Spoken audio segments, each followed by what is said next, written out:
Priya TV ನ್ಯೂಸ್ಗೆ ಸ್ವಾಗತ. ಚರಂಡಿ ನೀರು ರಸ್ತೆಗೆ, ಜಂಗಮಕೋಟೆ ವಾರ್ಡ್ನ ಜನರ ಸಮಸ್ಯೆ ಕೇಳೋರಿಲ್ಲ.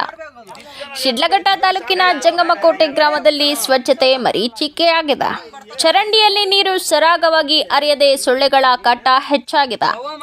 ರಸ್ತೆ ಮೇಲೆ ಕೊಳಚೆ ನೀರು ಹರಿಯುವುದರಿಂದ ಸಾರ್ವಜನಿಕರ ಓಡಾಟಕ್ಕೆ ತೊಂದರೆಯಾಗಿದೆ. ತಿಂಗಳಿನಿಂದ ರಸ್ತೆ ಬದಿಯ ಚರಂಡಿಯಲ್ಲಿ ತ್ಯಾಜ್ಯ ಹಾಗೂ ಮಣ್ಣು ತುಂಬಿಕೊಂಡಿದ್ದು ಕಲುಷಿತ ನೀರು ರಸ್ತೆ ಮೇಲೆ ಹರಿಯುತ್ತಿದೆ. ಚರಂಡಿಯಲ್ಲಿ ನೀರು ನಿಂತಲ್ಲೇ ನಿಂತಿರುವುದರಿಂದ ಕಸವು ಸೇರಿಕೊಳ್ಳುತ್ತಿದ್ದು ದುರ್ವಾಸನೆ ಬೀರುತ್ತಿದೆ. ಸೊಳ್ಳೆಗಳ ಉತ್ಪತ್ತಿಗೆ ಕಾರಣವಾಗಿದೆ. ಸುತ್ತಮುತ್ತಲಿನ ಮನೆಗಳ ವೃದ್ಧರು ಹಾಗೂ ಮಕ್ಕಳು ಅನಾರೋಗ್ಯಕ್ಕೆ ತುತ್ತಾಗುವ ಪರಿಸ್ಥಿತಿ ನಿರ್ಮಾಣವಾಗುವಂತಿದೆ. ಇದಕ್ಕೆ ಪಂಚಾಯಿತಿ ಅಧಿಕಾರಿಗಳು ಹಾಗೂ ಪಂಚಾಯಿತಿ ಸದಸ್ಯರ ಬೇಜವಾಬ್ದಾರಿತನವೇ ಕಾರಣ ಎಂದು ಜಂಗಮಕೋಟೆ ಗ್ರಾಮದ ವಾರ್ಡಿನ ಜನರು ದೂರಿದ್ದಾರೆ.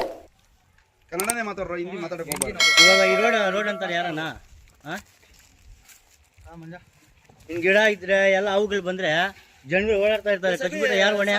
ಇದಕ್ಕೆ ಯಾರು ಹೊಣೆ ಇರೋದು ಇವಾಗ?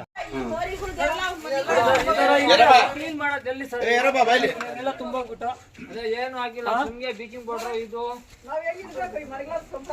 ಹೆಂಗೋ ಜನ ಬಂದ್ರೆ ಏನಕ್ಕೆ ಬರಲ್ಲ?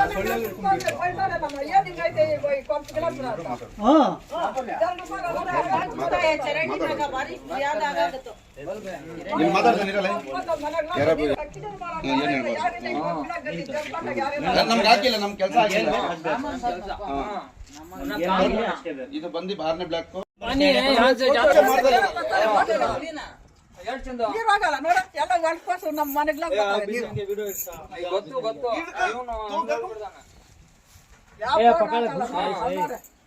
ಹೇಳ್ರಮ್ಮ, ಎಲ್ಲ ಬೀಚಿಂಗ್ ಪೌಡರ್ ಆಗಿದ್ದಾರೆ. ಇಲ್ಲಿ ಬಂದು ಬೀಚಿಂಗ್ ಪೌಡರ್ ಏನು ಮಾಡಲ್ಲ, ಏನು ಇಲ್ಲ. ಅಲ್ಲಿ ನಡೀತಿ, ಅಲ್ಲಿ ಮುಂದೆ ನಡೀತಿ. ಬರಲ್ಲ ಚರಂಡಿಗಳು ಎತ್ತಿಲ್ಲ, ಏನು ಹೇಳೋದು ಏನು ನಾವು ಮಾತಾಡೋದಷ್ಟೇ. ನಿಮ್ಗೆ